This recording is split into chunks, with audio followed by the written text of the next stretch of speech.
Hello, welcome everybody. This is Neil with Portal to Ascension. So excited to be here with you all for another amazing event, live streaming on multiple platforms. Hello to everybody on YouTube. Hi to everybody in the Zoom and on social media.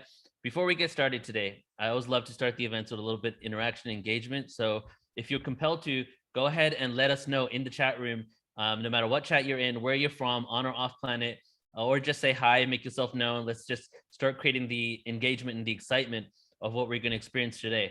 Some of you were with us yesterday where we were with Peter Sterling and we did sound, cymatics, music, and Merkaba that also streamed onto YouTube. And now we're here on Tuesday with another great event, Crop Circle Activation with Nadi. And Nadi, did you say your last name? Is it Hana?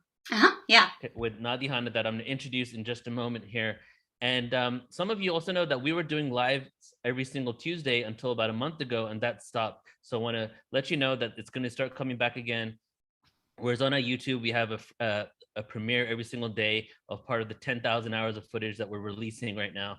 So all those premieres, are pre-recorded. We've done over the years, but this one on Tuesdays is always going to be a live event, so we can give you relevant, updated information, but also interact with the audience, get some questions, and create excitement for all the awareness that we're sharing.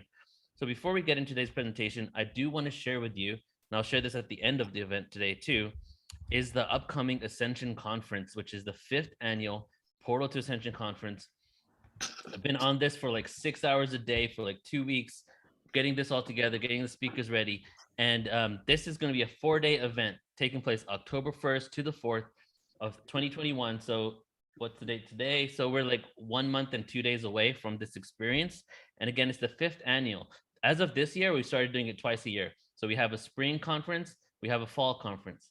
Starting next year, the spring one will remain online. The fall one will go back to live events. And our first live one back to live events would be in Desert Hot Springs, which is going to be a destination place with beautiful hot springs that we get to dip in and all that. But let's talk about this for now. I'm just going to read the intention behind this event. Join thousands of people around the world for this online summit to co-create a reality with the full disclosure of humanity's ancient origins, our spiritual essence, the nature of reality and the universe, the truth of the extraterrestrial presence, and ultimately, the actions we can take to manifest this world. So that's what it's truly about. The theme, it's ascension consciousness is like pretty much everything, but the theme definitely is to create unity in this world where there seems to be so much division. What do we have in common with each other? How can we be more practical with our awareness so we can make some real change on Earth? There will be 44 presenters, 8 MCs, 4 days, 4 panels, including the experiencer panel, who Barbara Lamb, who's currently in the Zoom room, is also going to be a part of. And let me just show you some of the presenters here. I'm just going to skip around. We got Celestine Starr, Phil Gruber, Sheila Seppi, Barbara Lamb, Dan Winter, Kathleen Martin, JJ Desiree Hurtak, William Henry, Kimora Jones, an epic like extraterrestrial artist, like stuff that she creates. Foster Gamble, Murray Rodwell, Grant Cameron, Flo Karuna, Ben Carroll, Michael Tellinger, Adam Apollo, Paul Wallace, award-winning flute player Michael DeMaria, Laura Eisenhower, Jonathan Goldman, Deborah Giusti, and your MCs are myself, Alan Steinfeld, Shreya Dharma, Joan of Angels, Brendan Culleton, Omar I Am One, Michelle Anderson, and Rob Yox. So if you've been to any of our past events, which I'm sure a lot of you have, you know how amazing and fun they are. But I don't think I've ever been as intentional as I have with this event, especially seeing everything going on in the world right now. It's like coming from like a deep place in my soul to just put this out there and really get as many people involved. Last year we had 8,600 people registered. This year I'm trying to go for 10,000, and it's free or by donation. So you have no reason not to show up, or even sign up, right? Sign up for the event. You can donate or you can attend for free, and hope to see many of you there. And yes, the URL that I'm posting right now, and I'll post in all the different places in a second, is ascensionconference.com. Okay, and I'm gonna do a couple announcements when we're done for today as well. So let's get into today's presentation. I am excited to introduce you to Nadi Hana, and I'll read a bit about her after I do a little. Actually, I will not read the description on the event. I'll let her just take you away and kind of explain what's going to happen today. But let me read a little bit about Nadi. Firstly, I was introduced to her and met her just, I think, a month and a half ago when we did the 2-day hybrids conference, in which the panels were actually streamed on our YouTube. So you might have seen her. She was in one of the panels there. And I just really when we were having engagement and just watching her experience and respond to what she had experienced over the 2 days was truly authentic. And then after that, I wanted to reach out to her to see if maybe we could collaborate and work on something. But as synchronicity works, within a couple of days, she reached out to me, and now we've created this experience together. So I'm introducing her onto this platform, Portal to Ascension, for the first time. Hopefully, it's going to be a continued relationship in the years to come. So Nadi, her crop circle contact experience in 2010 initiated her reunion with the off-planet multidimensional aspects of herself, integrating her transpersonal activation with years of experience as a psychotherapist.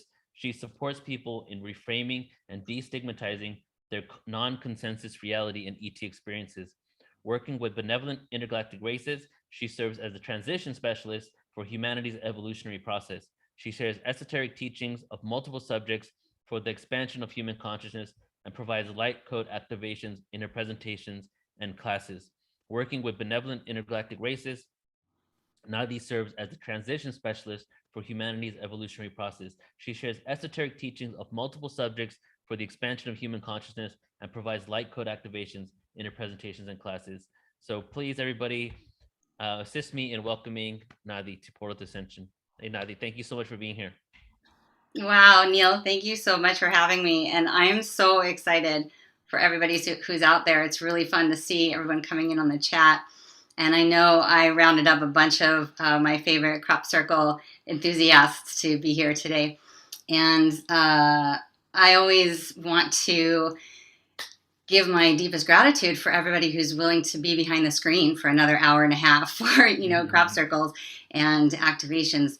And I also want to acknowledge that I think we have one of the inspirations for the crop circle talk on the call right now.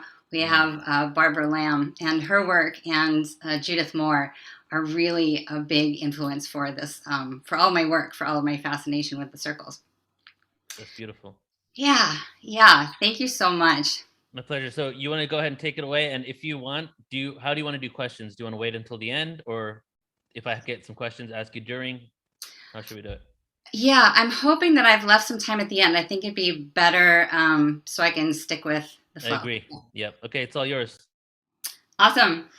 So I feel really, really blessed to have this platform and this opportunity. And I have to say that I feel as though I am channeling the information of the circles, and that I am in service of the intelligence they carry. And part of my motivation is that I feel that the intelligence, the cosmic intelligence, is really vital for humanity right now. I will, from the get-go, speak to my orientation, which is that the crop circles are made by advanced civilizations that are here to help us with their technology. And let me give you an overview of the hour and a half, because I know not everybody's in that camp. So I want to give some biophysical anomalies. I want to give some evidence, we love evidence, for why the crop circles are perhaps extraordinary technologies. And I'll talk a little bit about that up front, and then have all sorts of interesting pieces about, how the crystalline structure of the soil is changed, or ghost formations, or fascinating research that's been studied, that the crop circles have been studied for decades at this point. So the second part is going to be a little bit more of I'm going to share my experience and give you my explanation for what my experience has been. And I'm having a sense to just take a breath and really acknowledge everybody and acknowledge this moment. So let's take a deep breath together.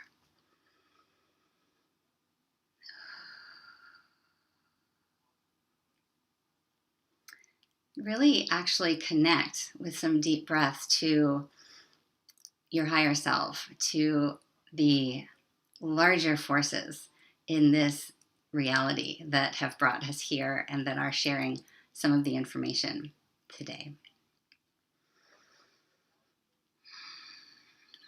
That's part of my passion, is that the crop circles help me to connect with my higher self and connect with my higher guidance. And I'm not professing to know how the circles work. I have my beliefs, I have my information, and certainly it's going to come across that I might be trying to convince you and persuade you of my perspective. But hopefully, you will be able to walk out feeling stronger in your own conviction and your own perspective, because that's part of the beauty of them, is they're completely open to interpretation. There is no right way, there is no wrong way. It's simply a reflection of our consciousness, and it's really an invitation to explore the next level wherever it is that you're starting from. So hopefully I'm of service to that. And yes, so I don't profess to know how they work. I'm going to talk about some information where people do have an idea about how they work. And so we'll do some of the biophysical anomalies, and then we'll get into some of the more metaphysical aspects of spontaneous healings and the channeled information that comes through, and the fact that the circles are working to influence our DNA. Really fantastic stuff. We'll get into that. And then I'm going to share a series of crop circles. And the idea is really just to absorb, right? There's a tremendous amount of energy and activation happening. And so much of this I'm going to send you, I'm going to put out there so much information, right? I'm just going to be rapid firing. Don't worry about it.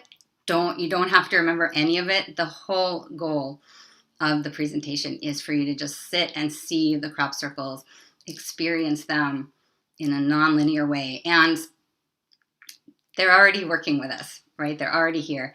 And so perhaps adapting and adopting a stance of receptivity, right? And just being open to some new information and open to actually some really far out information. So I'm going to start and take a quick sip of water. I'm going to start with the stuff that makes sense. And then I'm going to get a little bit into more of the still understandable but far out reaches of what the circles might be about. And then we're going to go all the way talking about the Arcturian motherships and the channeled information and the holographic fractal information that's transmitted through the crop circles. So hopefully we're going to please everybody, and we're not going to necessarily end up on the mothership, but you might have gone up to the ship and said hello by the time we're done with this. That's a lofty claim. Okay. So let's get into it. I want to share the presentation, and I'm going to have just a couple of slides, and then I want to share a little video that was made like almost 12 years ago by Kimberly and Foster Gamble, and that was the movie Thrive. And let's see, is it going to work? Play from the start. Here we go. So the movie Thrive 10 years ago was talking about a lot of different potential for humanity and how we can tap new energies and new consciousness. And they put together this little piece about the crop circles. And so just as a really basic overview here, this was one of the first noteworthy crop circles. This was Alton Barnes in 1990. And this was really when we started having a clue that the formations, there was more going on with the formations. There was a consciousness, there was an organizing principle behind them. And in 1990, we had this first imprint onto the planet, and I'm going to talk about how they're made as far as we know. And here, this first contact, basically, of crop circles with humanity. And I just want to do a double check. Neil, are we all set? You're seeing the screen and everything's working well? Looks like we are, but I don't want to assume. I'm going to assume. Let me just stop my share, though. Neil, are you good? Can you see me when I share my screen? You're muted, so I can't tell. It looks like I am. I'm just going to keep going then. Okay, great. So it's working. I'm getting chats. Nadi, I'm sorry. I just stepped away. What'd you say? I just wanted to make sure my audio and my screen was working. Screen's working now. Yep, we see it. Okay, so you're seeing the Alton Barns, you're seeing the crop circle? Yes. Fabulous. Okay, so here we've got this first massive sharing of intelligence, right? And it broadcasts somehow, right, into the human collective. It's somehow influencing all of us in ways that we probably definitely have no idea, right? But all of a sudden there's this dissemination of images. And even though we're not making sense of them, we're drawn to them. And this was the start of the phenomenon. And so I'm going to, I want to give a heads up that I don't necessarily focus on the different places that they were made. I definitely want to honor the geology and the study over decades of where they are and how they're, where they're placed. But I don't actually include the names. I know that this was Alton Barns in 1990, but other than that, I only know generals about where they're placed and when. So this is the video from Thrive from Foster Gamble, and we'll watch this. It's about 5 minutes long.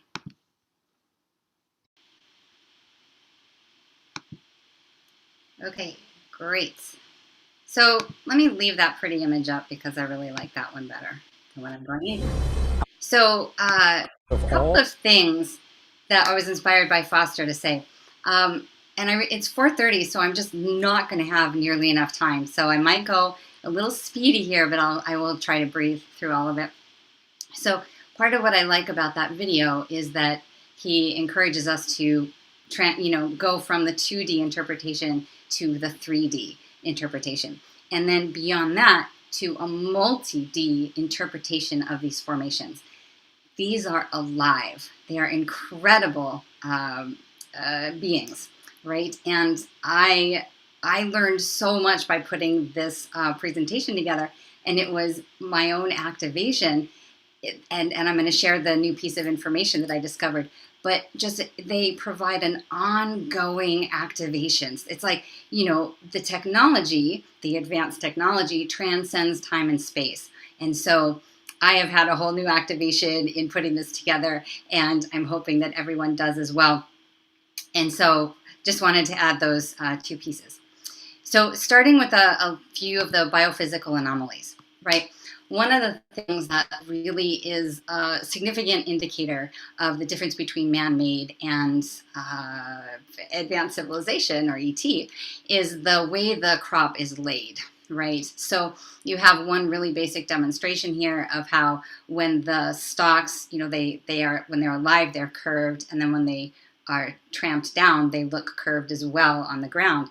But when there's technology involved, the wheat, any type of crop, but this wheat stands straight, right, or is flattened straight. So this is one example of a biophysical anomaly, the biology, the geology that is physically altered when some of the different technologies are used. And I really like to overuse the word biophysical anomalies because it's basically a fun term for all of the weird stuff that happens in the crop circles.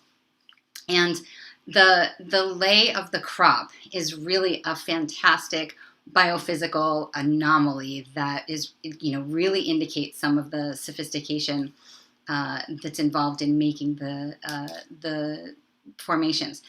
The swirling of the crops, the way the intricate directions that the lays are woven into and laid down, it's all, you look at some of the lay and you go, oh gosh, that just does not seem possible, especially with some of the fascinating details of the field, right? Like the way the formations show up in different fields is also really revealing in terms of like fields in August and the late in the season are very, very crispy, very dried, and very easily show human contact, right? So you would not be able to have a lay like this with this fragile, intricate formations.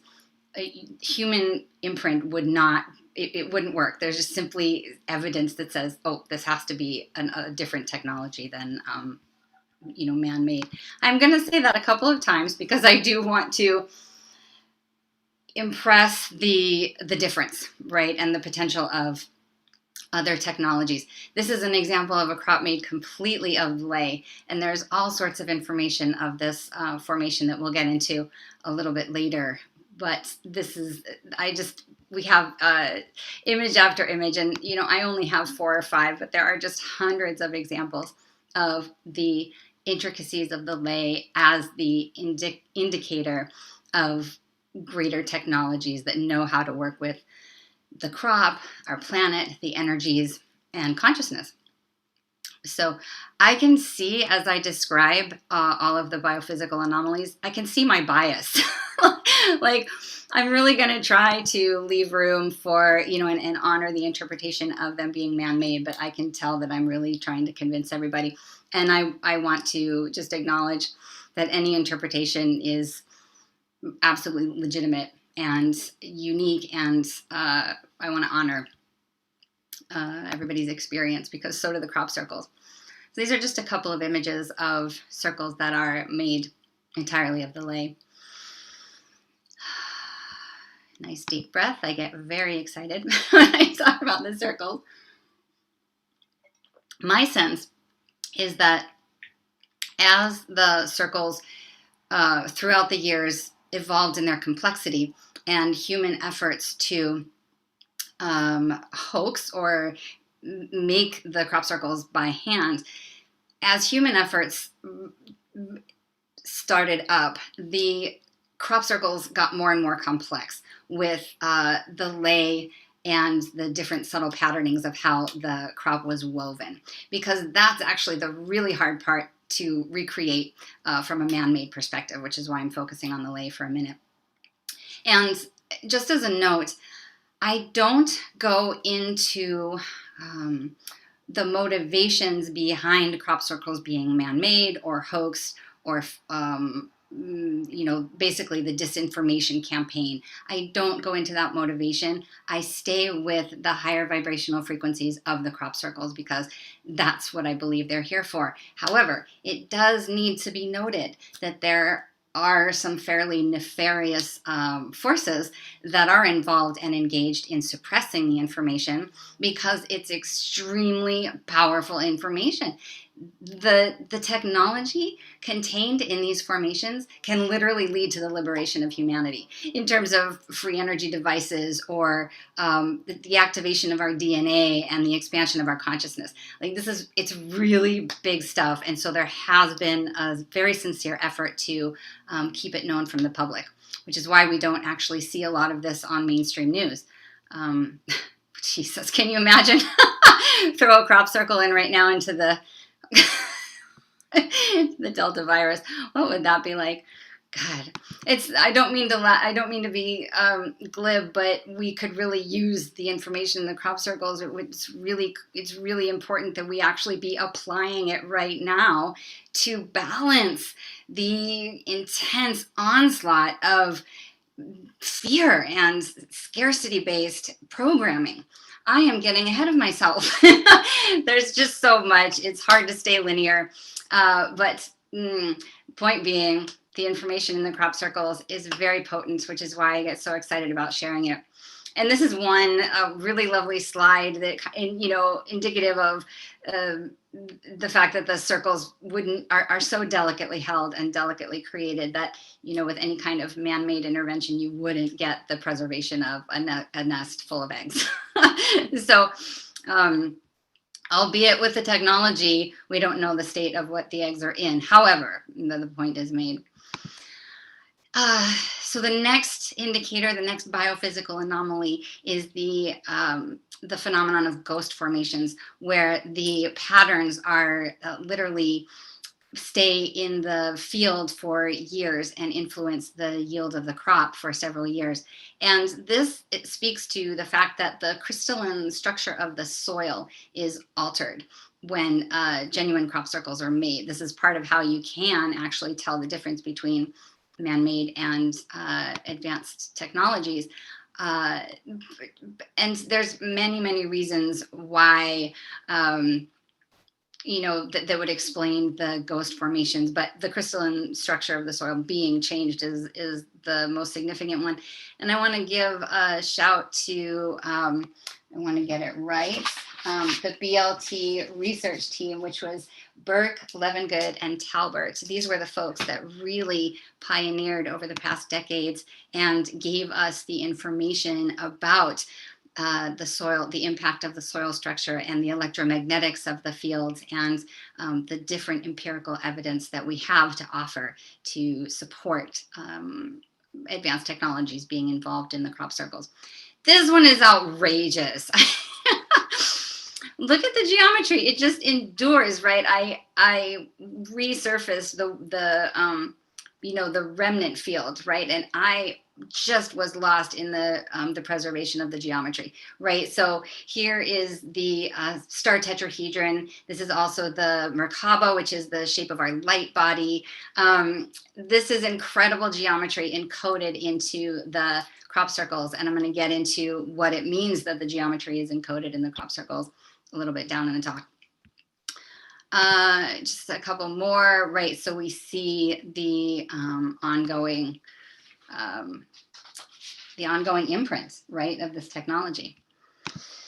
So let me see. There's a couple more. We're moving quickly here, moving so quickly. So the next piece is that we move from some of the more physical biophysical anomalies, and there are so many that need to be noted. There's the change of the seed productivity and nutrition. I mean, so much of the technology influences the actual crop for beneficial purposes. Let's see. I mentioned the electromagnetics. There's the energy lines that are, you can Dow as the energy lines that are invisible. All sorts of phenomenon of like birds flying around crop circles. Like there's just an endless list of the tangible, measurable, physical manifestations of genuine crop circles that are not replicable without the advanced technologies that are making them. So the next piece is how crop circles interface with our consciousness. And this really, I'm just making mention here, and this is actually the theme of the rest of the talk, which is there is a direct relationship between the circle makers and human consciousness. And there are hundreds of anecdotal stories of experiencers who have made requests for certain formations, for certain patterns, and had the pattern revealed in the next days or months, or very soon after putting it out into the field, so to speak. And as you can see, this is a demonstration of electromagnetic propulsion, right, from this NASA physicist who wanted to see some demonstration of his science project. So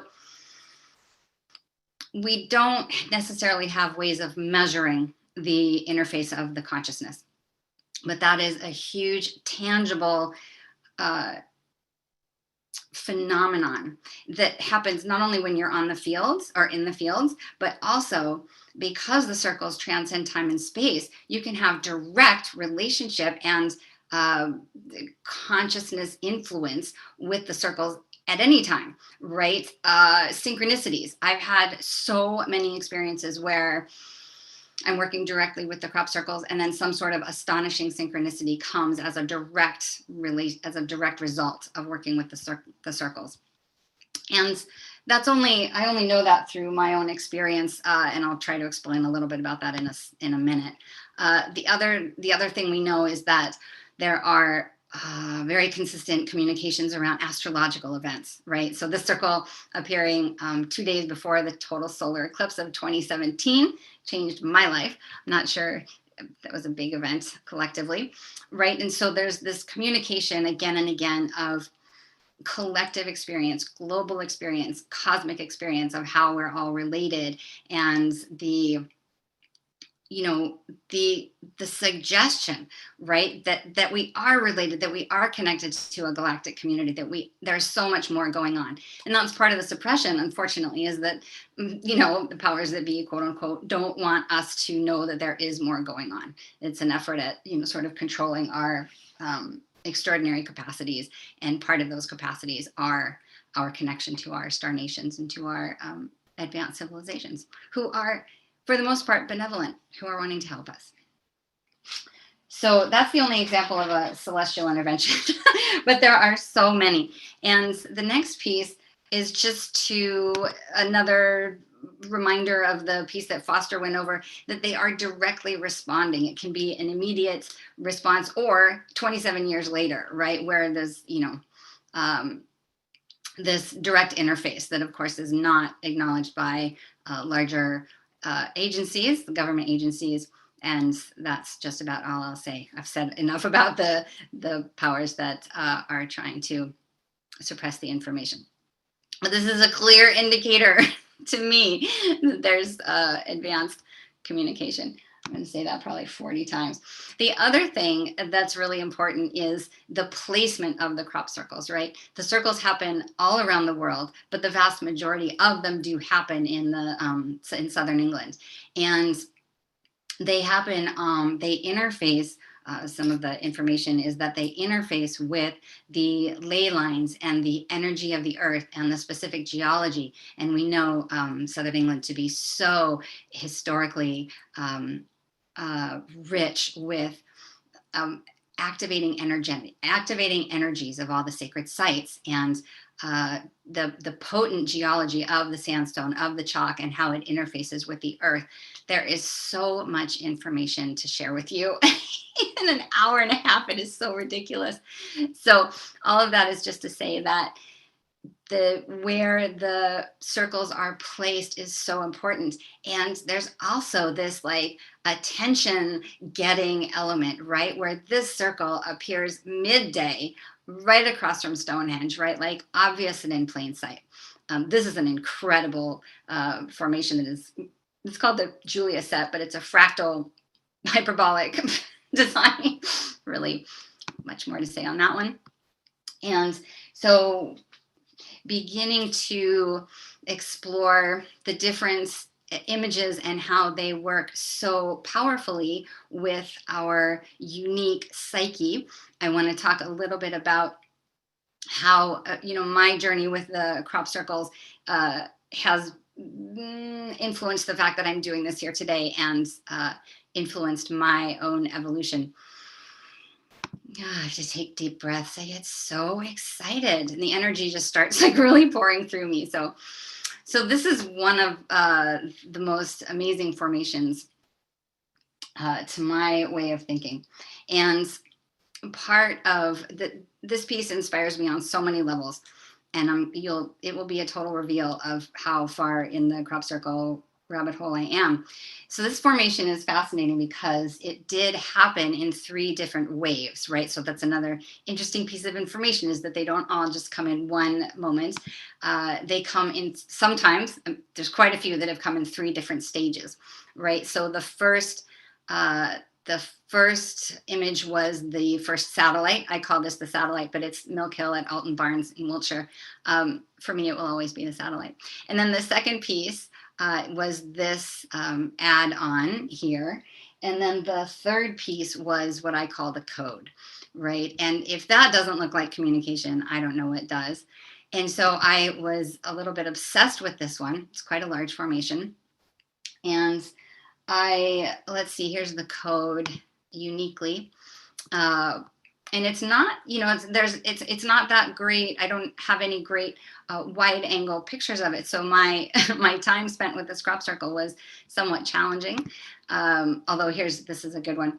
But I was so activated by that code that I needed to draw it.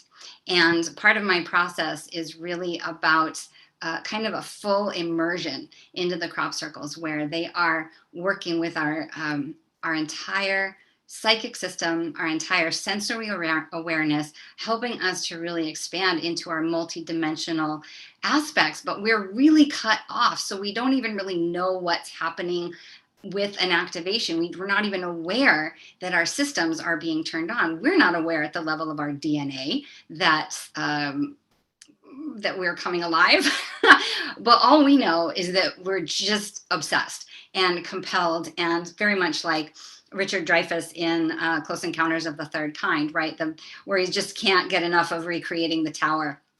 And so this was really one of my more mashed potato moments, and it comes in waves as you're working with different crop circles. And so I've had this was one of my more serious waves, and I took it to the extent where this is the black and white version of the code that is on the crop circle, and this is a still taken from the movie Contact, where they're trying to decode the messages, right? And so there's this part of my brain that wants to figure it out, and then there's this part of me that isn't going to figure it out and really knows the best thing I can do is to receive the information. And I'm just going to play this tiny little piece because it really shows, like I said, like, you know, I just say what a geek I am, honestly. Here we go, 2 minutes. Buried within the message itself is the key to decoding it. Within the layering of the matrix, we have these basic equations. So with this very elementary foundation, they've given us a kind of general scientific vocabulary. We now have the symbols for true and false. This was the key, to put it simply, that allowed us to decipher their language for physics, geometry, chemistry. Next frame, Ellie. Yes, and when we apply this to the rest of the message, we find this.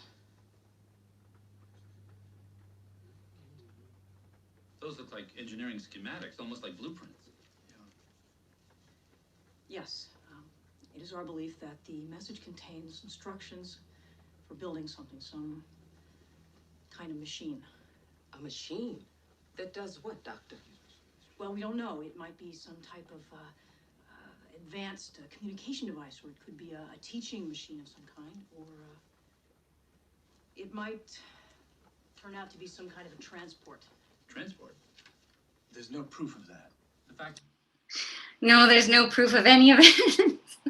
So that is one of my all-time favorite movies because, of course, the information coming through the pulsing sonic transmissions from outer space contain the blueprints for the time travel device. And all of that is to say it's parallel, which is why I put it in there. That kind of information, that kind of information is really what we're talking about that's in the formations. And that's part of why I lean to the advanced civilizations and the attempt to transmit that information to us. So there's the element of decoding on the physical realm, and there's lots of research to support, lots of ability to really break down the code, break down the geometry, and decipher some of the information. Parallel, there really isn't a way to measure the sort of psychosocial, energetic, dimensional aspects other than our unique experience, right? So I can measure my expansion with the crop circles through my evolution, through my ability and my desire to experience them and share the information and help others have an experience, or I should say, invite others to have an experience like the one I've had, because I know that my multidimensionality, my full expression of who I am and who I came here to be, that's what the crop circles have helped me with. And that's really, I believe, what they're here to help everybody with. So this particular circle blew me out for quite a while. I got really, I would say, obsessed, again, very much like the other one. And I began to draw it. And I share my story in large measure, so that if this happens to you, please understand that it's sort of normal and that you'll be okay. And then if you have had this happen, just to validate, yeah, you're not alone. This is what happens. So I ended up drawing this in many, many different colors. And as you work with it, as you draw the crop circles, there's a completely different relationship to them, right? There's this, it's just a deeper level of activation, because if you imagine you're drawing and there's just full immersion of your consciousness and, you know, aligning the hemispheres of your brain in these altered states, it's powerful. I highly encourage everyone to try drawing them. These were just freehand. And I also do a lot of sacred geometry. So I had the foundational interpretation and understanding for the crop circles. So I started putting the crop circles on transparencies and then laying them over different geometries and really, really going into the depth of those levels of the crop circles. And then things just really started exploding in such a beautiful way. And I started going into realms where there was so much flow about the art and the creativity and the activation that can come from them, that I ended up needing to do an art show about them. So I had a huge show going on with a lot of geometry, and I had a blank wall, and I said, okay, that's where the crop circles are going. And so all of this is to say that do understand if the process becomes overwhelming. That's what's happening. That's what your system is calling in and wanting a huge evolutionary leap. This one I got obsessed with also, and this one is a great example of when we start to decode the information, right? So when researchers broke down the binary code, it ended up translating into an advanced math theorem, right? Which is called Euler's identity, and is an obscure piece of advanced mathematics, which is usually reserved for the specialist of the of math. And but it also has this it's known as the God formula, or the most beautiful theorem in mathematics. And you know, really trying to communicate the unification of mathematical disciplines, and really the interconnectedness, right, of our basic interpretations of our reality. And let's see, I wanted to add just another breakdown of the geometry when I talk about people decoding. This is a circle from this year. Really love this one. The math in here is outrageous. You can see, again, some of the sophisticated lay around the outside, but then also this one is just extraordinary in terms of it's got the phi ratio, it's got this fractalizing infinite pattern, and there's lots of sites, crop circle connector, there's tons of websites that can illustrate the geometrists and the mathematicians who have interpreted the circles and the formations, and then also the artist. Oh, did I not put that one in there? That's too bad. I thought I put a really beautiful one in there. It's really stunning. There is so much beautiful recreated art based on the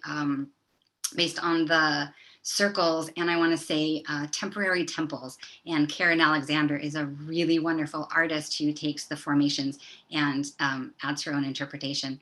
And I just want to encourage everybody to go look at the art.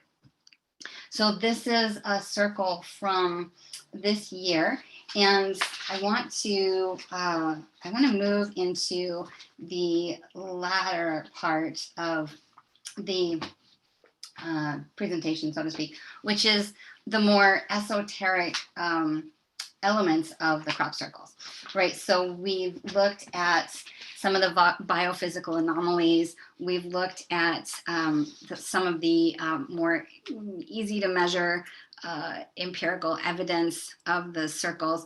And, you know, there's also the consciousness aspect and how it interfaces with humanity, and hopefully sharing my own experience of how the circles interfaced with my own psyche and the inspiration that came from that. These are all the different levels of what we know so far, right? And now I want to get into the more esoteric elements that we don't necessarily know, quote unquote, other than through channeled information. And this has to do with the realm of spontaneous healing and altered states of consciousness and the dissolution of time in the circles, and the phenomenon where our consciousness is really shifted by being in the circles. And you don't have to be in the circles. They really do transcend time and space and affect you similarly, even if you're looking at them, ones that are 30 years old. So this is the more sophisticated information where we're talking about our DNA being activated. And how do we possibly know this other than through the channeled information? Because we do not yet have some of the tools to measure the influence of the circles. Like we're catching up. We now know that the circles contain sonic frequencies because the technology is because they are made with light and sound, and so we're finally picking up that part of the sort of psycho-spiritual aspect are the sound frequencies, and our technology is learning or revealing the potency of sound to shift matter. Right? So we're going to go into some of the more esoteric understanding. And for this, I am going to be reading from Judith Moore's information. But let me briefly, before I do that, let me just stay on the idea of how the crop circles are made, because that is obviously, that's the go-to question. So my belief is that the information that Judith Moore has from the Arcturians and from the advanced civilizations is how they're made. And so to give due diligence to our best interpretation in the third dimension on how to interpret how they're made, there are basic interpretations that suggest that ion plasma vortexes descend from the ionosphere into a crop that spins the plant matter, right? And that how it somehow interfaces with the soil, the earth energies, the plants themselves. And we're really not sure. There's so many different variables. We're really not sure about that technology, right? And we could say, we would say that it's descending from the ionosphere, but actually, but then there's the ionosphere beyond the ionosphere, and that's coming from the ships and the technology. But this idea that there's a technology, whether it's microwave technology that's used in short bursts, or whether it's balls of light that are coming in and organizing the crops in a certain way, we don't really understand. We know that water is a very important element to the creation of them. So there's all sorts of different aspects that we know are pieces of the puzzle, but there's no definitive way to say, oh yes, here is the technology that is activating these formations. And then also, I'm getting so excited again. Also, why do the formations look the way they look, right? There are certain patterns, there are certain styles that look sort of unique and like almost families, right? Like certain, you could say even civilizations are prone to one type of design versus another.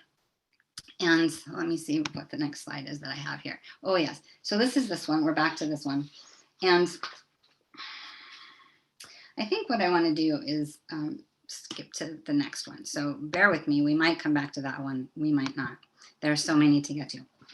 So what I'd like to do for this segment of, the slideshow is to give you the channeled information for how the crop circles are made. And so I'd like to read a little bit from Judith Moore's information. And she is talking about the technology and how the Galactic Federation is involved.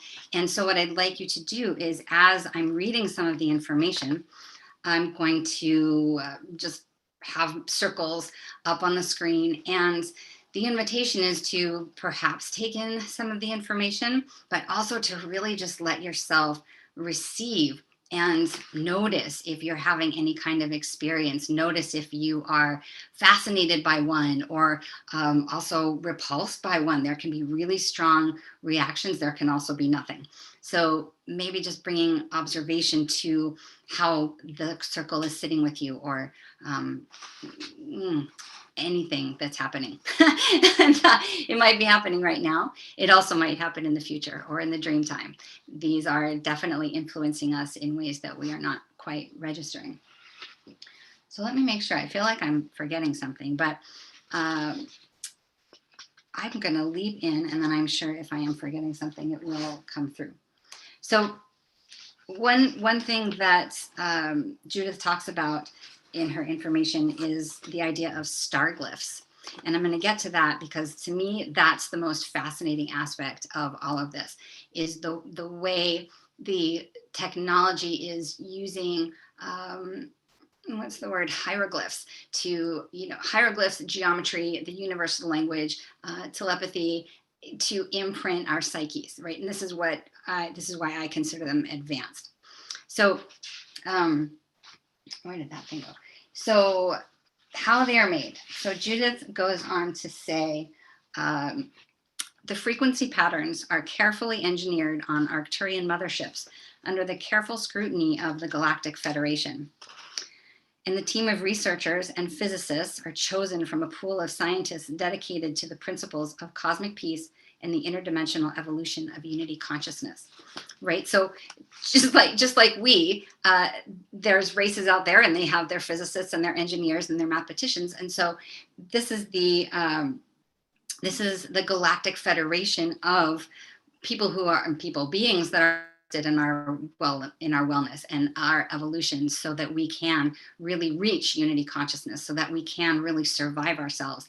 And that comes from activating our multidimensionality, activating the greater capacity within us. So the biochemical formulas of fractal essences of light and sound frequencies are accompanied by planetary alignment frequencies, right? So they're using technology of light and sound in conjunction with planetary frequencies and the energy of the crop and the specific location and all of that. And this is going to get fairly far out technologically, and we are talking about some fascinating information that I will make sure to make available to you, and links and everything. So the motherships relay frequencies through beaconing devices to a pattern of starships positioned in key grid points in the biosphere. The signals are then relayed to a local transmitting station where their frequencies electromagnetically supercharge the local energy systems, right? Basically, you have a series of chain, this is so beyond our linear capacity. The information is telepathically sent from the Arcturian mothership to local ships. And this is all happening telepathically with ways of communication that are just beyond our reach, but that we could get to by working with the crop circles and other practices of activation. So there's also a process of integrating the DNA and sacred geometrics of humans present in the area who have responded to the cosmic call, right? So again, this is some sophisticated stuff if you want to go there. So once the integration is complete, of working with the earth energies, the human consciousness energies in the area, a microgenerator beams the accumulated energy frequencies into the core life energy cells of each of the grains in the crop. This hypergenetic frequency within the grain is used to energetically fund the process of making the crop circle.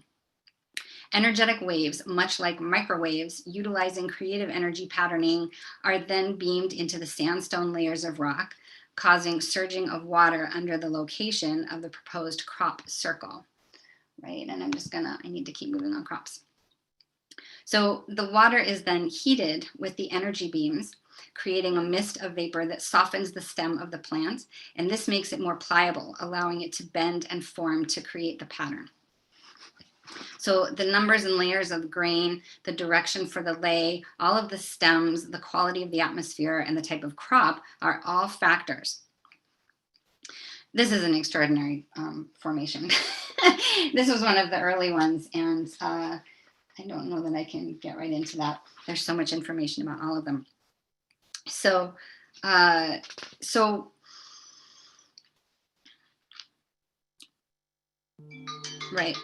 that's my 4 o'clock timer. I want to make sure I'm on point here. So one of the really fascinating, well, it's all fascinating, isn't it? I'm trying to save a piece of information that I don't want to reveal yet. It's a very dramatic reveal. I want to tell you a little bit about the channeled information specifically about this crop circle, right? So Judith has this information, you know, that I just read about how the formations are made. And then there's also channeled information about each unique circle that comes from the same source of that informed her of how they're made, right? So this one in particular, she got the information. This is made in 1991 in Barbary Castle. This is one of the very early ones. And this is, the message of this one was that this crop circle is the balancing resonator for the cosmic law of perfection through imperfection. This is the law of radical discord, the divine principle of balance of unequal counterpoints within the matrix of divine creation and evolution. So there is the general transmission of information from the advanced civilizations. There's the general information of how they're made and the transmission of energy that's interfacing with our DNA. And then there's these unique interpretations. And what I'm experiencing right now is a little bit of brain scramble. So my guess is that that's happening for many of us. And what I want you to do is take a breath, because that is the manifestation of an activation. That is the combination of all of this information interfacing with these incredible formations. And the hemispheres of your brain are literally aligning. It's part of the phenomenon. It's an extraordinary brain fry. And we need that in order to access the dormant aspects of our multidimensionality. So go ahead and let your brain scramble. Just let go of the need to retain the information. Let go of the need to figure this out, and just tune into your sensory reception. Tune into a physiological experience or your breath, or close your eyes, whatever you're needing to do. But that is the next level of the crop circles. And I'll take a nice deep breath. There's just so much information.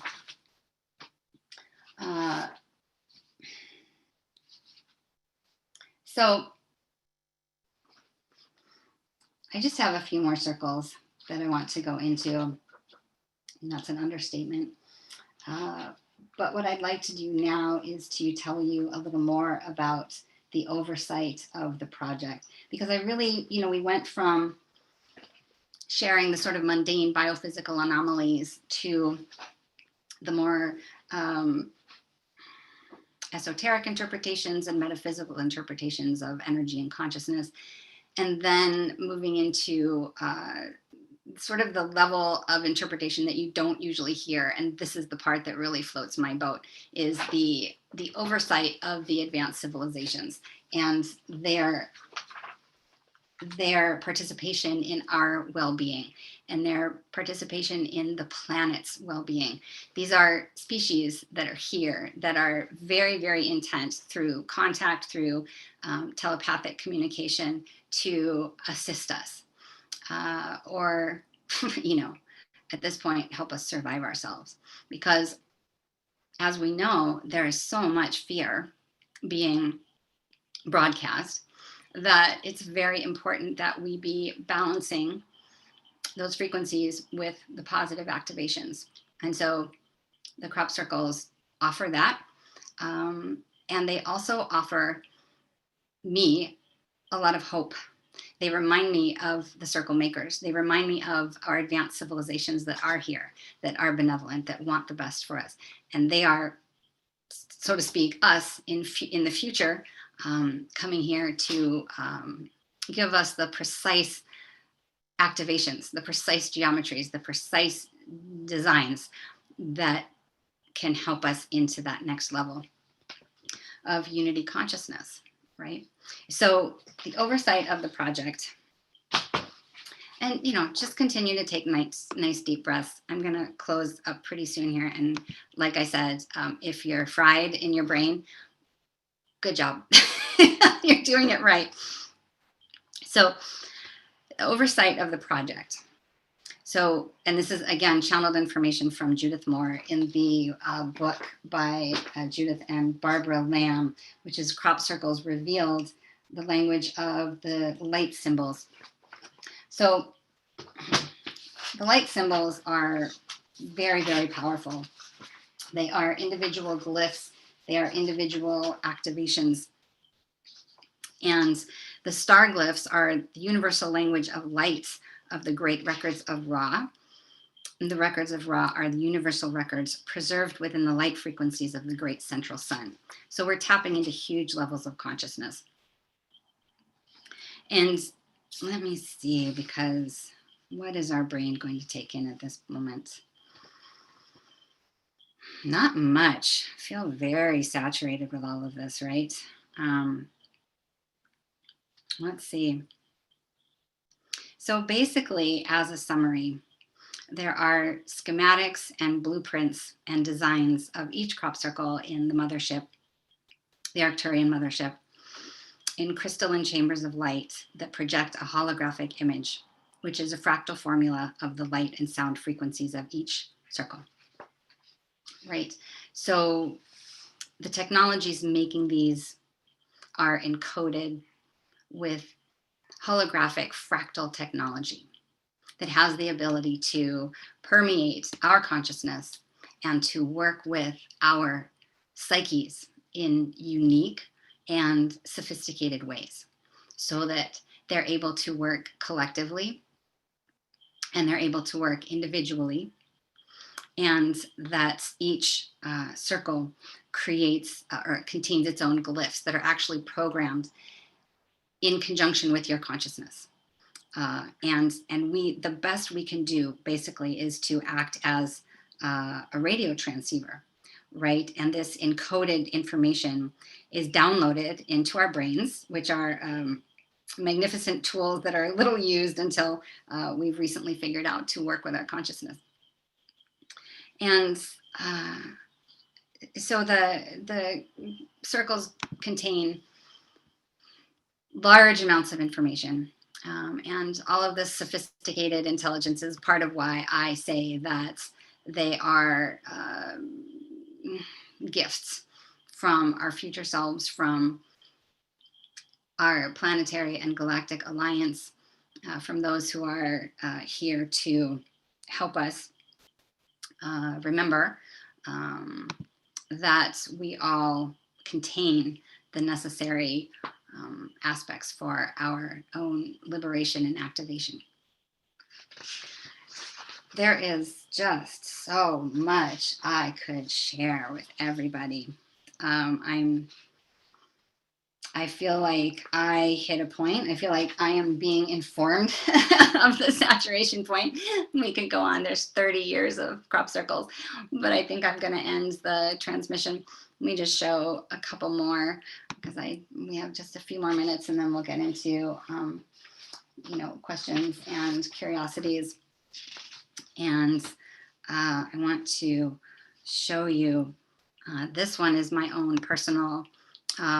Well, this is the one, when first I saw this one, I thought, oh, that's where I'm from. And so that was my unique relationship with this one. And then this one, we're going to come right back to. This one, if I'm going to do a huge reveal, is the sigil for my ship, my fleet, right? This one really felt like my own personal star glyph, my own personal activation that was aligned with my DNA, and the story behind this one is long and extraordinary. And I want to read one more interpretation from Judith on this particular crop circle, and I'm just going to find that as you work with it. So this is July 31st, 1999 at Roundway. This crop circle emanates a frequency that has dual purposes. One effect is the evolution of genetically superior seeds for food sources. The other is the evolution of the collective consciousness to accept, acknowledge, and respect the mystical nature of the seeds and their powerful influence on the planetary balance. So, yes, I believe that is the place to stop. So I'm going to come out of the screen share and open it up. Let's take some nice deep breaths together before we do that, and just kind of ground in all the information.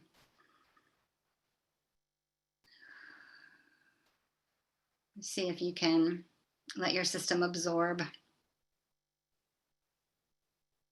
not trying to figure it out. And feeling your body with every breath.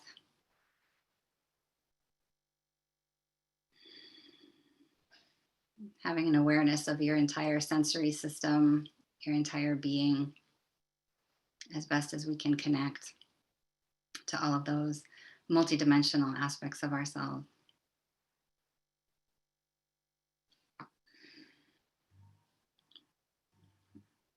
And then as we come back, see if you can hold on to that space that you're in, or just make a note of it and make some space for it in the rest of your day. Holy cow, I think we just went to the moon and back.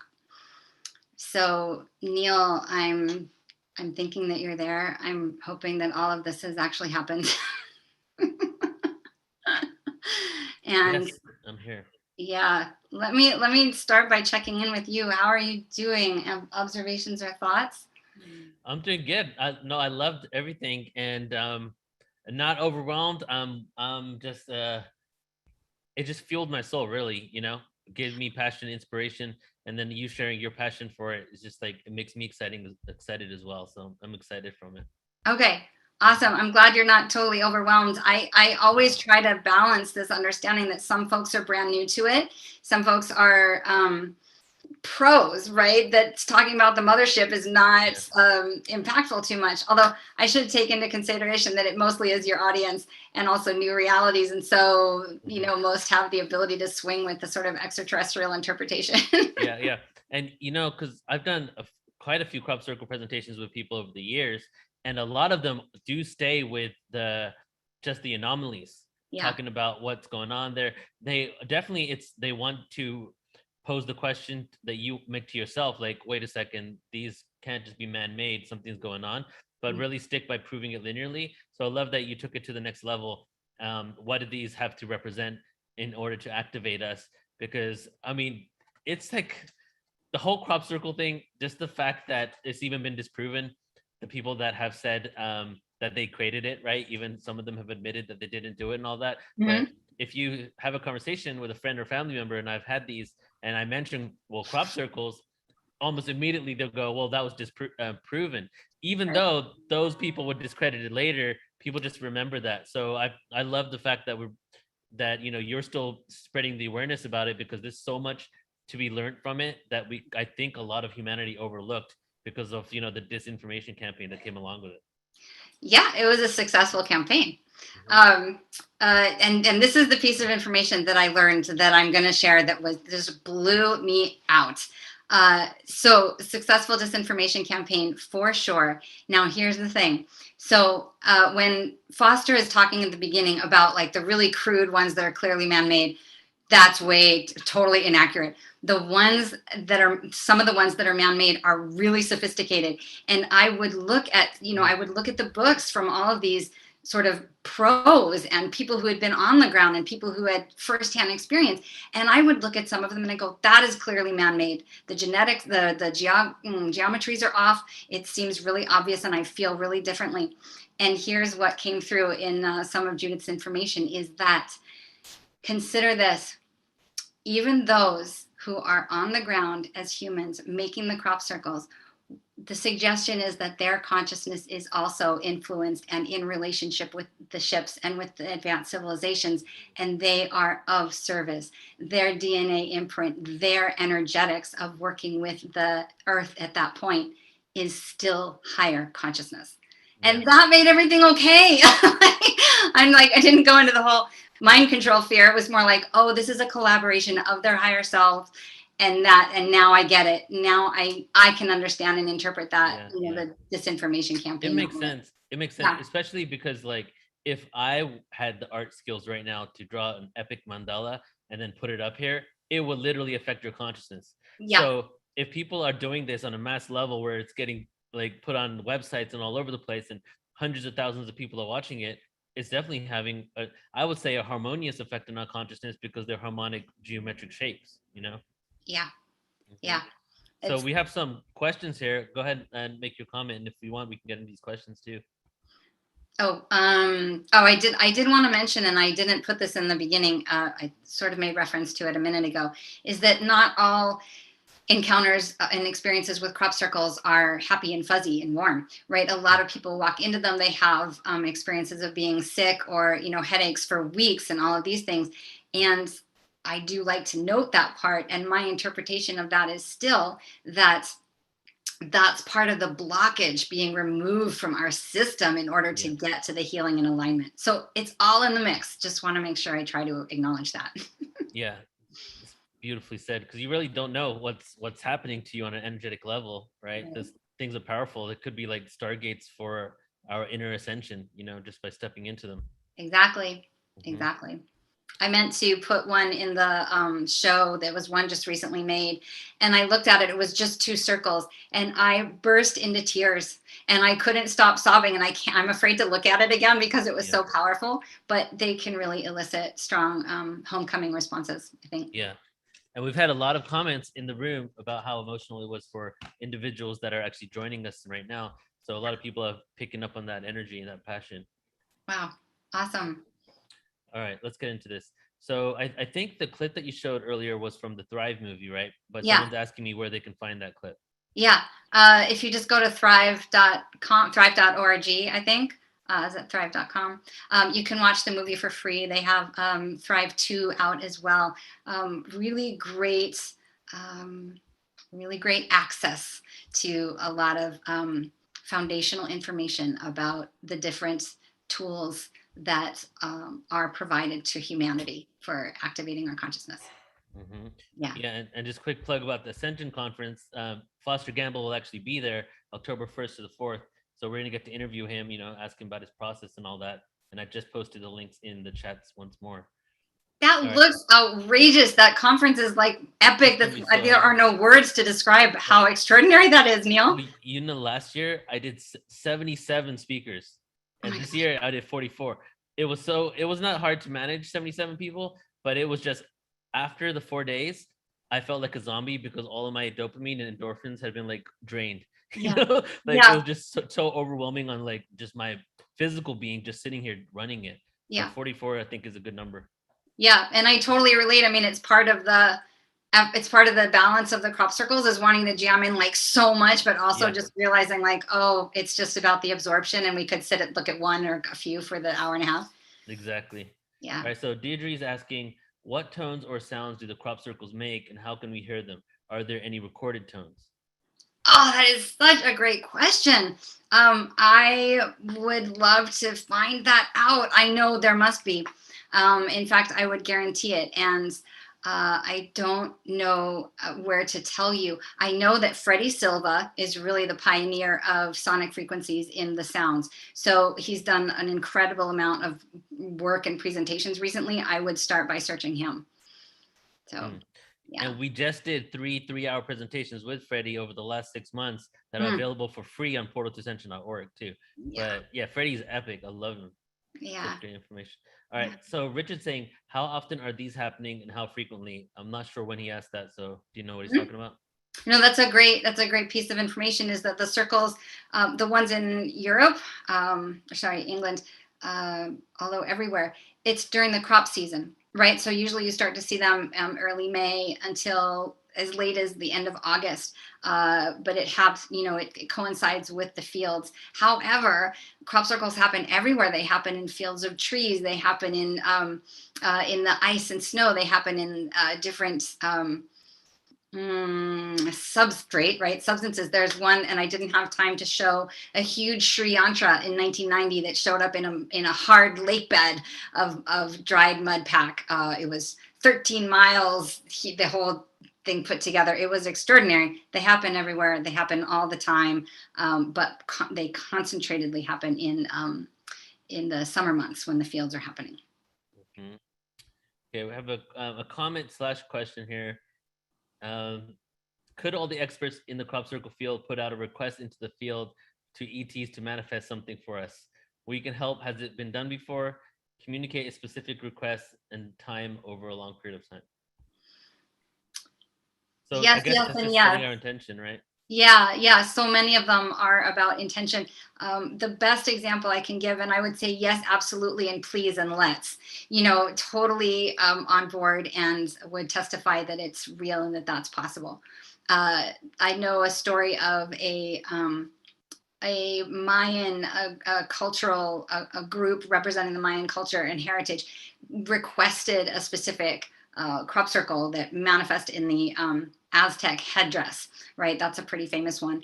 And so they had asked for a symbol specifically. They got this incredible response, and then they harvested the center of that crop circle and then did research and, worked with the crop circle that way. And beyond that, in terms of the technologies, like contact and decoding them, I don't know that much. So that is somewhere. I know it's somewhere. Is an emotional reaction to these circles considered an activation?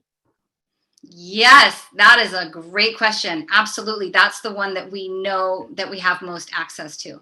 So tears or discomforts, also not that it's necessarily an emotion, but you can fall asleep while looking at them. And that's your mind. It's another way for your mind to check out.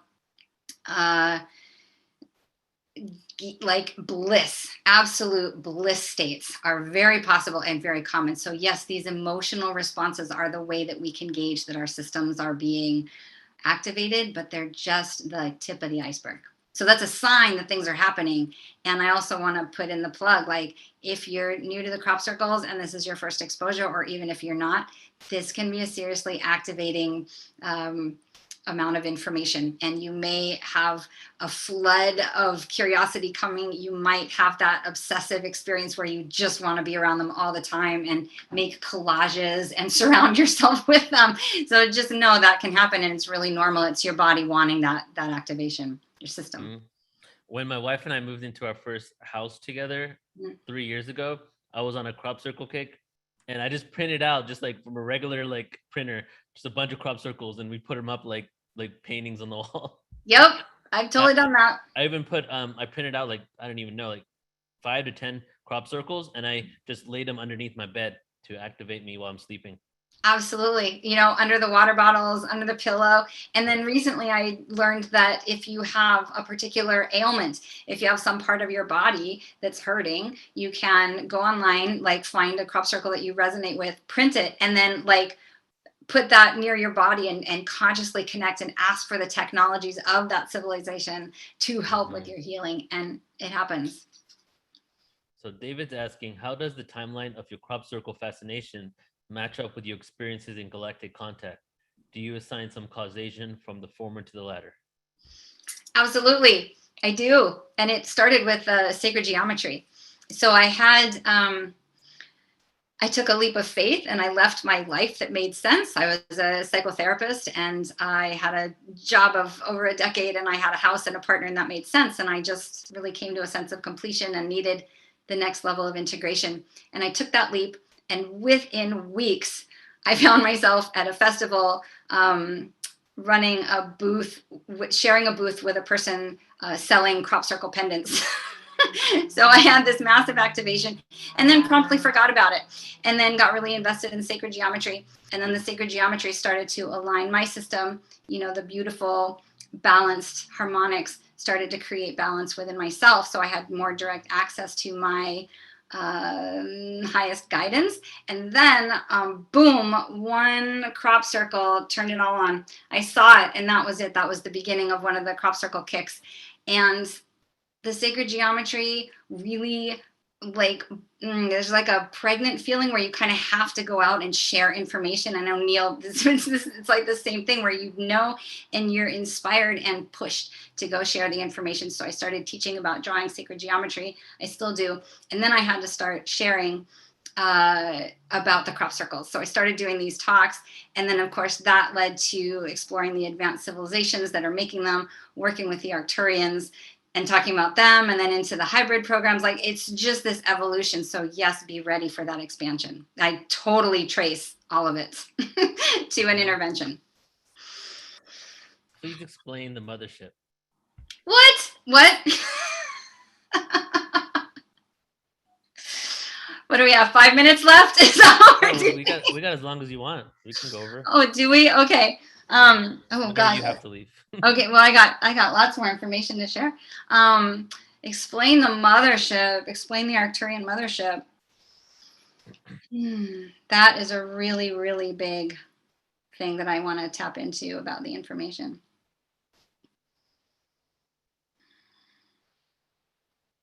You know, it's basically a database, right? It's a centralized database of intelligence, multidimensional intelligence, connection. It's got information about connection to source consciousness and our evolutionary process and how to access our higher selves. And all of that is in like a living library.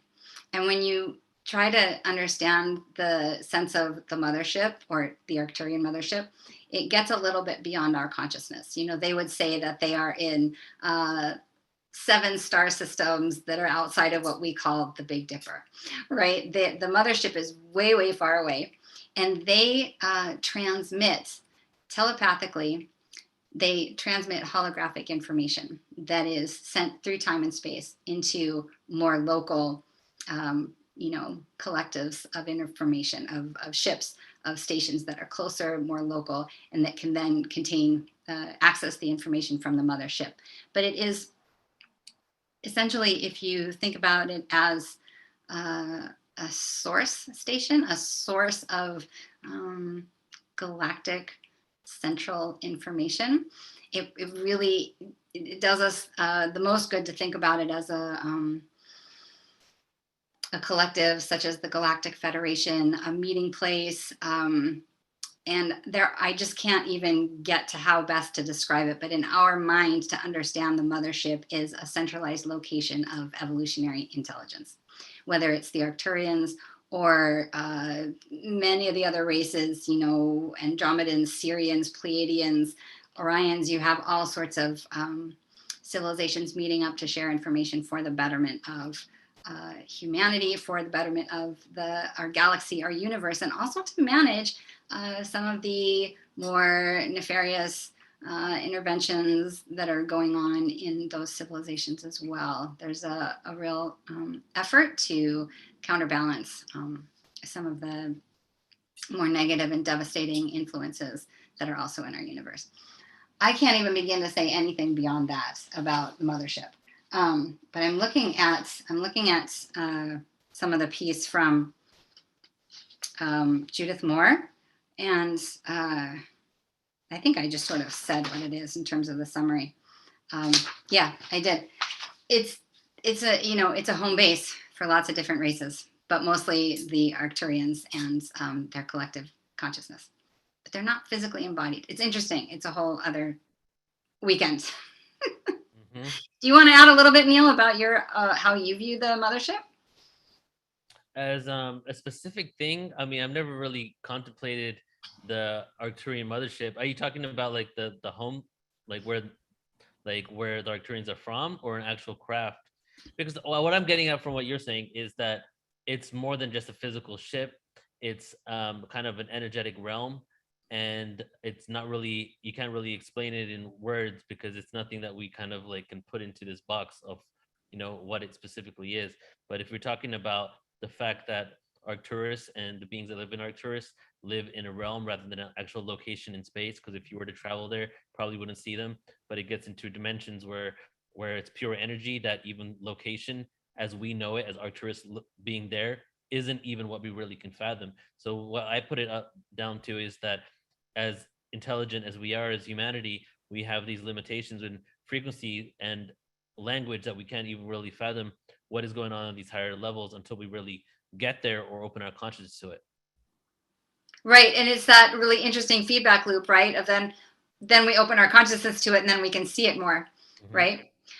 So I had sort of marked it as an hour and a half, and I want to respect people's time. But if you're saying we can just keep going, I can keep going. We have 2 more questions, so we can just do these questions and then, close out. Okay. I do want to add, I would love to add this little piece about the star glyphs. But let's do the questions and then we'll finish on that. Sounds good. So Marion's saying, what other types of activations have you experienced? Mm-hmm. So many. Let's see. So let me just, I guess we can't get a point of clarification. What comes to mind is sharing the different things that have activated me. And then the second piece would be like, what were those activations like? So I'm going to just summarize the different experiences that have activated me, which were sacred geometry and crop circles, unified physics, entheogens, psychedelics, the different plant medicines, psilocybin. Although I'm not too much of a psychonaut, I don't want to make it sound like I am, but that is one doorway. I've had a couple experiences where I'm just very clearly not alone and connect to a larger consciousness that I know is part of the civilizations, galactic civilizations. I've also had activations through channels, different channelers that give me information and like, oh, now I'm off and following that tangent.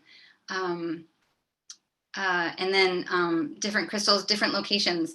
I spent some time in Mount Shasta, really activating in ways that I couldn't put my finger on. I'm currently moving to Sedona to be in those frequencies. So earth frequencies can be activating as well.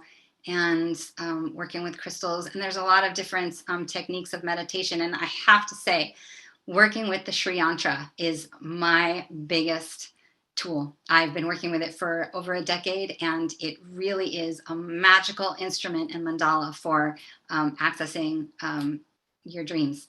And so the Sri deserves mention there as well. The second part of that of like, what were the experiences like? That's a whole other long conversation. So I'll just name those types of things. Yeah. All right, last question here. The phenomena appears to be more than circles and crops, like UFOs have become UAPs. What might be the new language for the old overused term of crop circles? God, that is such a great question. I haven't thought about that yet. Well, definitely the word formations, I think, really helps neutralize it because there are just so many different, the satellite one that I was showing. So I think formations helps, but I really want to think of a kind of better term than that. If anybody has one, please pop on. I'm going to think about that. As humanity awakens, because I do feel there's going to be one day where we on Earth, it's just known that these are like real and they come, where they've come from, or even if we don't know they've come from, we know that they're beyond earthly, right? And some sort of consciousness. So I think humanity in general will probably choose something better to call them once we all awaken up to what these are, because they're basically sacred symbol activation, Stargate portal, energy flows. Right. Stargate portal is nice. I like that. Yeah. And I know somebody mentioned that I have some technology on that I have. This is also an activating piece. This is an arc crystal, which is advanced resonance kinetics. And it's also like my own little spaceship. Like I'm ready to hop this thing and take off. This is just another, jewelry and all sorts of different scalar energy devices are really, really helpful for getting your subtle systems activated. So, yeah. Yep. All right. So, no more questions there, but do you want to close out with whatever you want to share? And then I'm going to close out with an announcement and some poetry, and then we'll be done. Poetry. Yeah. Right on. Okay. It's all yours. Okay. So I hope that this has been activating, and that can look like a lot of different things. So please do keep an eye out for your dreams tonight. Keep an eye out for what the phenomenon is called astonishing synchronicities, things that suggest that there is a sophisticated level of orchestration happening on other dimensional realms, things that are designed to open our consciousness to the potential of so much more. The potential of our galactic community, the potential of our capacity as humans to interface and have relationships and to expand our own consciousness into and access all of the different profound, beautiful capacities that we have. So this is a last piece by Judith Moore, and she's writing, or the information is coming through about star glyphs and how the crop circles are encoded with star glyphs. So this is just the last piece of information about how sophisticated they really are. And I don't know, maybe everybody's on board now, but that these are other technologies. And I mean that respectfully, that it really is perfect to have your own interpretation. And I actually really encourage anyone going like, what are you talking about? That's got to be insane. Let me prove you wrong. Yes, let's have a conversation about that. So star glyphs, and this is Judith Moore channeling the information. The star glyphs are the universal language of light of the great records of Ra. I read that part. The images imprint on the synapses and are encoded in your DNA. The transmissions are the basic translations of the star glyphs. The glyphs contain far more information than the transmissions do. The languages of the glyphs are extensive and deep-reaching. Their images are actually created in a form that is usable to the psyche and usable to our individual unique psyche, right? Collectively and unique. In the records of Ra, these images are pure sound and light frequencies. So your brain will be expanded beyond the limited 10% that most humans currently use and will interpret the signals into light and sound frequencies that will emanate from you, the crystalline receiver of this gift, right? So you basically will act as a radio transceiver, and this encoded information is downloaded into your brain. A magnificent tool, little used until recent evolutionary expansions of the neurosynapses in many awakened ones. Right? So there's this collective piece where, as we all know this one, right? Where as we uniquely and individuals start to awaken, we influence the field and then make it more accessible for others to awaken as well. So I think I said what she's just going to say. This will serve a dual purpose, as you are too for activation of the collective, so too will you receive transmissions for your ascension from the varied glyphs. And each glyph is a living library of information being released into the collective mind of the universal consciousness. And encoded within our DNA are the cosmic blueprints for full activation of fractal codes. Like, this is information that is holographically transmitted, and we pick up on it telepathically. And each of us has a personal star glyph. Each is unique and different, just as each cell is a unique creation. And the star glyphs, in combination with the crop circle images, are what you might understand to be an alchemical formula for the activation of a vital pulsar code, a wonderful gift for the emergence of our individual and collective awakening. And just to clarify, the glyphs are embedded invisibly to us in the geometry of the crop circle. So it's for those to pick up on the glyph. And the suggestion is that our higher selves do see the glyphs, do pick up on the glyphs, and then activate our systems. Yes, go team. Beautiful, thank you. Let me share this comment from someone in YouTube. Mm-hmm. I've never had an interest in crop circles before this transmission. Absolutely wonderful flow of pertinent information. Awesome. I'm so glad to hear that, because it's so scrambled in my brain trying to get in everything that I'm really glad that just some things come through. The perfect information for you, just know the perfect activation has happened. So, you know, here we go. Definitely. Nadi, thank you so much for this presentation. And I'm really just happy to be connected with you. Hope to do more and have you on more events and panel discussions sometimes in the future. Likewise, I'm totally excited about the October. Like, I didn't know about that, so I'm glad to hear about that. And also the Starseed Conference at the end of October. I'm thrilled about that. That's looking really good too. Yeah. I was going to just share that right now, actually, and show everybody. If you want to stick around, I'm just going to go ahead and make some announcements here, and then we'll end this broadcast. Let me pull it up. Oh, so I love seeing the comments. That's so lovely. That's so lovely. Thanks, everybody. Yeah, there's a lot of comments, and we have, I think, 60 people on the Portal to Ascension YouTube right now, and another 30 on Alan. So a lot of different people are interacting. Awesome. Keeps on the call. And everybody in the Zoom room, just a reminder that the replay is available immediately on YouTube. So some of you are asking about the replay. Go to youtube.com/portal to ascension, and you can watch it there. And please do subscribe. We just hit 40,000 people 2 days ago. So now that's like a milestone event for us. So I'm trying to like grow the YouTube as much as possible and just put out as much content there. All right, so here's some events coming up, everybody, that I'm excited to share. Our new website has a more updated schedule because we have almost all the events for the next 360 days scheduled, except for a few that I'm waiting for responses on. And we've started a couple of different series. So just to show you what's coming up, we do have Mary Rodwell, A Key to DNA Activation on September 18th. And this is going to be light language, ET, art, scripts, symbols, and music, all these different elements through Mary Rodwell's research that she's realized can affect our consciousness and our DNA and help us awaken to our true potential. And then the following day, right after that, is this individual Zayla that I'm working with for the first time. Just to let you know how vetted he is, we went back and forth through emails for 1.5 years in discussions before we even created this event. So after a lot of discussions and Zoom calls and figuring out what we're going to do together, how we can collaborate, we're putting on his workshop, which is called the Spiritual Quickening, which will be another event that provides a lot of tools for us during these times and a lot of evidence that consciousness is shifting and what's actually going on in the planet right now.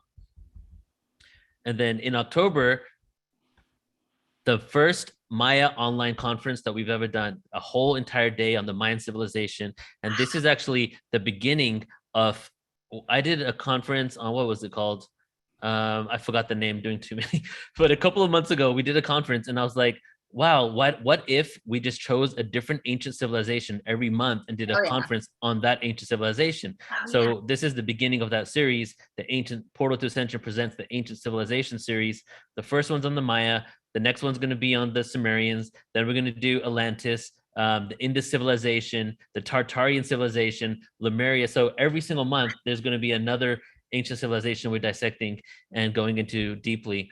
But this one, I planned specifically for the reason that in 3 weeks after this event, I'll be in the Yucatan for a whole month. Wow. So I get to learn, not because it's my favorite place in the world. We've been there 3 times already, but I figured if we do this event right before I go, I'd be like flooded with a bunch of awareness on the locations to go to. Wow, Neil, oh my gosh. There's going to be a before that and after you.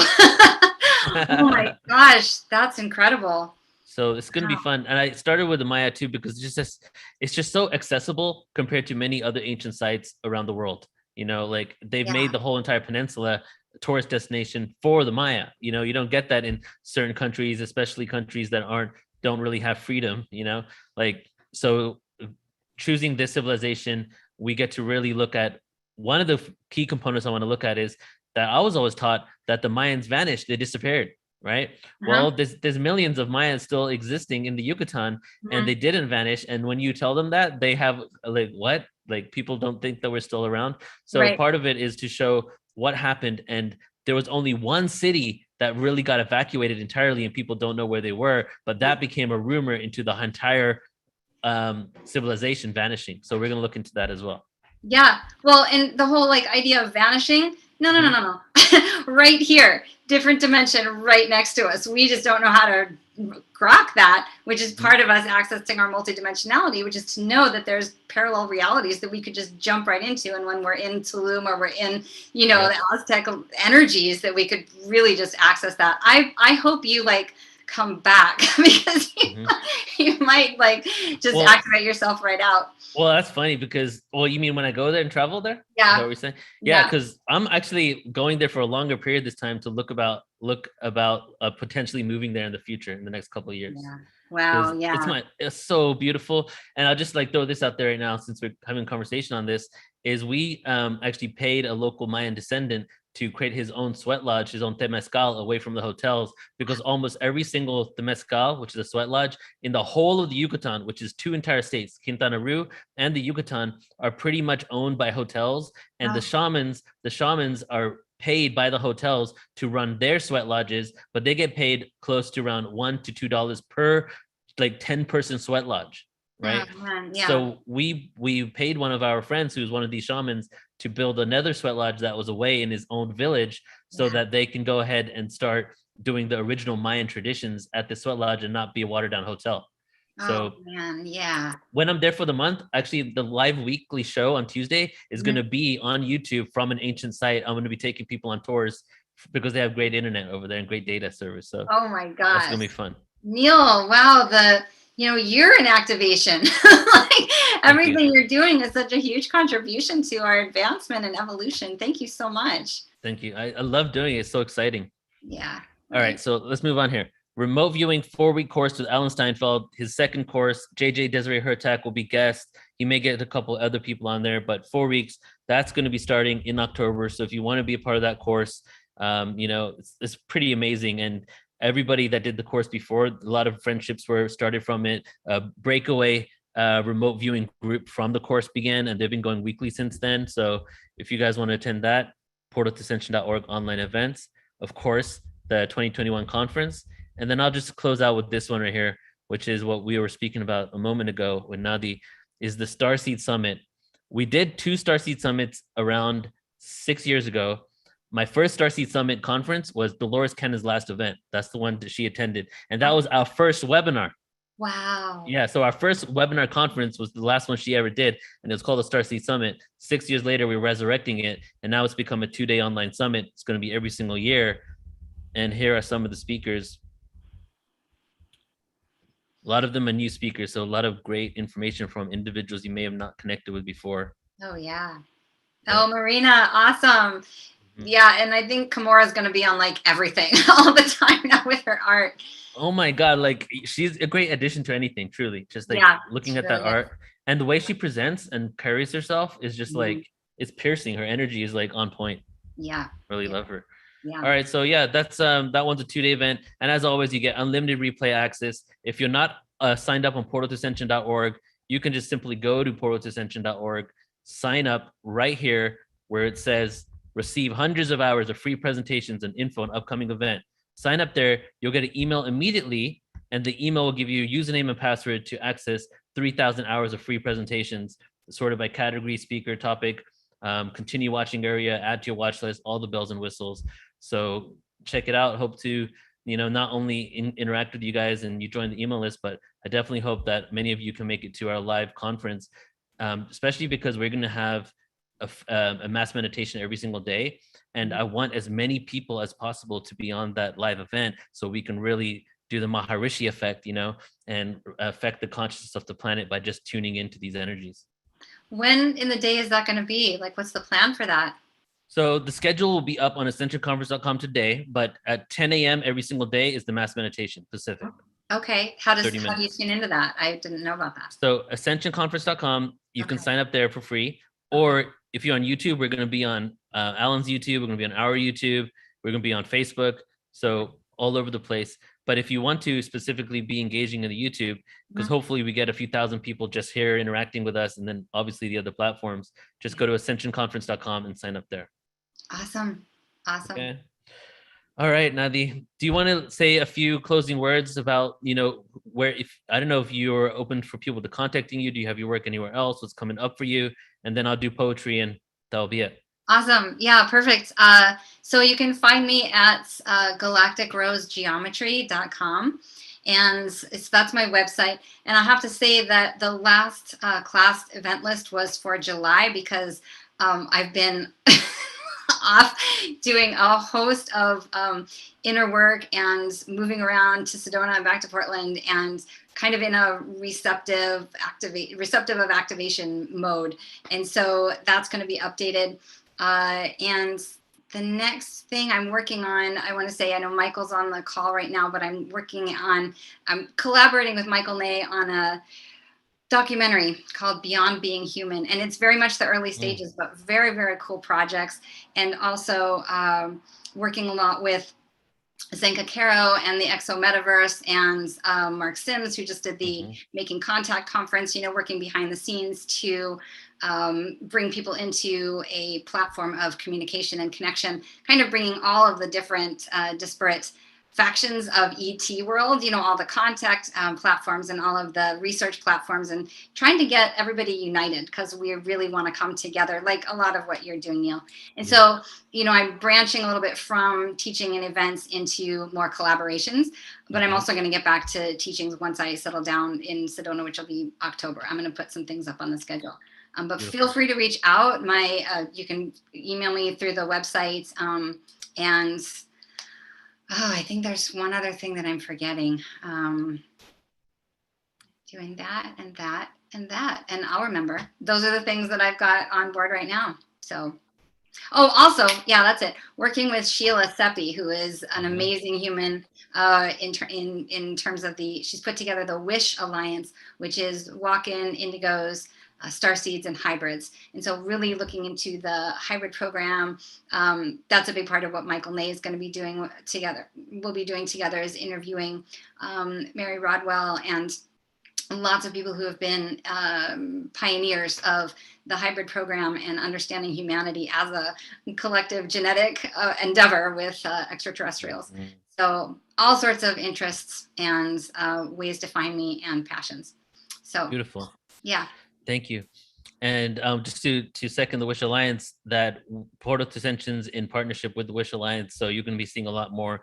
We're going to do more YouTube. Actually, I have all the videos from the Wish Alliance weekly events, and I'm going to be releasing them on our YouTube pretty soon, and inviting a lot of people to go there. So stay tuned for the emails, because Sheila's really created something epic in regards to creating a resource of not only awareness and information, but an archive of people and what they do and what they specialize in, so that we can have a one-stop shop for all of this, like who we need to connect with. Hopefully soon there'll be ability to put your city and state in the world as well, and connect with local light workers. Yeah, she's amazing what she's doing. I mean, everybody's amazing, and this movement of expansion. And I also have a bunch of videos up at my YouTube, which is Galactic Rose Geometry. And I work a lot with Alan Steinfeld. Also, I love to join him on his ET roundtables every Wednesday on his new reality show. So it's just a party. We're just getting together and getting the word out, and it's next level. Because we have to right now, look at what's going on. It is so vital for us to be feeding this energy. Yeah. Thank you, everybody. Yeah. Thank you, Nadi. Yeah. All right, everybody. So thank you so much, everybody, for being here. We're going to close out with some poetry. And I picked a few poems that kind of are in alignment with, the extraterrestrial thing. So this is going to be kind of like a meditation / activation. We'll start a little slow with this first poem that's called The Source. The second one's called It Was Spoken, and then Rejoin the Galactic Federation. And then I might do, these are the ones I'm reading, and then I might do a freestyle one before we close out. Awesome. So if you want, you can take some deep breaths, you can close your eyes, or you can just stay fully present and listen to the words. The tunnel shines bright light of frequencies, quantum realities that I step into by breathing in the ether.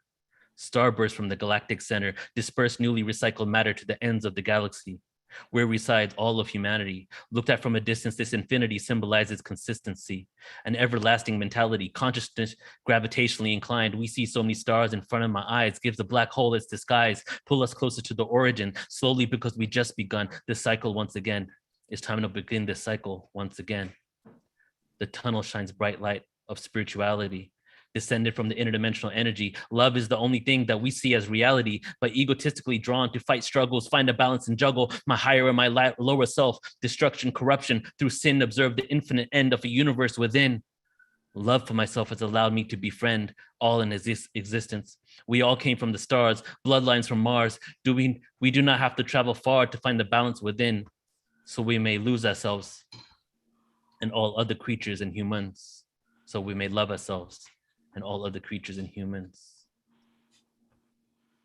Uniformation across all intergalactic nations, incarnate in this world we are facing, reflections of ourselves, reminders of a disconnection from source, governed by the moon, turned into werewolves, creators of a reality and still controlled, paradoxically living, intuitively gifted, karmic veils are henceforth lifted. Through the sands of time I am sifting, through the vibration I send my message, the frequency has risen, the resurrection of the first Christian, not external but the one within men and women, split from the original celestial division. The galactic mission has been given, it's simple and clear. Take the wheels off the planet and steer through the nearest black hole in which we will exit out of a white hole. I'm another universe. I'm another one verse, one celestial song, a part of the core of the multidimensional, omni-universal, exopolitically, rhymes unequivocally strewn and sprayed across all intergalactic vertebrae, connection chakra points spread that eons and biblical days. I'm here to portray the truth in multiple forms. The crystalline children are now being born. It is time to terraform and co-create a cosmic fate amongst the stars and races in space. And this one is rejoin the Galactic Federation. Oh, God. And then there was one. Life untangled, rhymers undone. Life source drained, vanity explained, following those with fame, always fight and complain, answer remains the same. Control with borders untamed, locked up and enslaved, riding the quantum wave through awareness we are saved. Ascend and fade away and live for today and don't play games or get erased from this face, one face, unity of race, consciousness explained, end of human reigns, galactic alliance remains. Our true cosmic place amongst the stars in space. Aware now in case reincarnation takes my next life away. So ascend and pray, not for monetary gains, but an escape from superficial ways. Life is just a phase that will one day be replaced by pure energy, an entirely new intergalactic race. Ooh, last one. This one is called Astral Travel, and it's about my incarnation onto Earth. Astral travel, vibrating high at the center of the galaxy, rematerialize etheric energy, dropping in density, increasing in complexity. To the ends of the spiral I shall go. Planets form all around, I see a water world in the system of soul. My soul speculate in this illusion, a spacesuit made of skin, into a polarized reality of duality, oneness and sin, carbon-based. Will join the crystalline children. I slowly descend through the ozone. I will be born soon, so I enter a womb. Birth cycle almost ends. You see, I rode the unity wave into this dimension. A fabricated fallacy, I forgot when time became linear. Masculine-based society suppressing her. Feminine energy, killing stargates and other etheric tools, going through the wormhole, spinning around like a whirlpool, here to overrule the external in this Earth school. From my eyes, I finally lifted the wool. I reincarnated onto this planet, November 17th, 1982.